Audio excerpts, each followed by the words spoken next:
In the area of human rights, we have identified with Jordan 5 priorities on which we're going to work together. The first one is freedom of opinion and freedom of expression. The second one is death penalty. The third one is the rule of law and the prevention of ill treatment and torture. The fourth one is women's rights and gender. And the fifth one is freedom of assembly and freedom of association, including the civil society. Middle East is actually a Near East neighborhood of Europe, which is now in flames, in conflicting situations, even in systematic murdering and mass atrocities.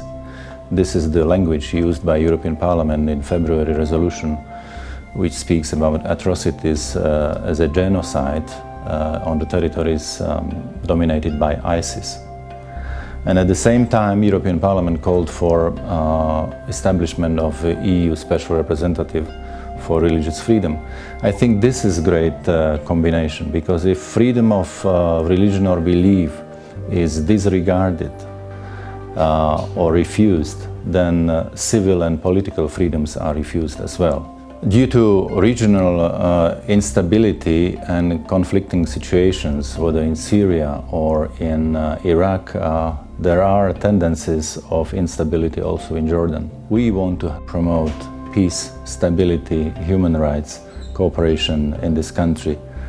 And my contribution is to promote interreligious and intercultural dialogue, projects, programs and processes which may help to give positive, constructive answers to the questions of the time, not only in Jordan, but also in the whole region. Freedom is always connected with responsibility.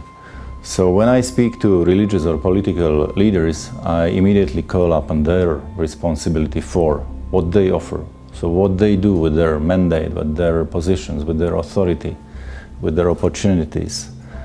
And the culture of dialogue means enrichment, means living together in diversity, not existing next to each other. If culture of dialogue is promoted by religious leaders, it eliminates space for extremists or fanatics. Education for human rights, education in dignity, for togetherness, for responsibility is a very important part of the answer, because education unites. It is the antidote of ignorance. Ignorance breeds intolerance. We need better and more education for not only jobs and economic and social developments, but for social inclusion, integration of people living together, for cultural creativity, and also for mature citizenship.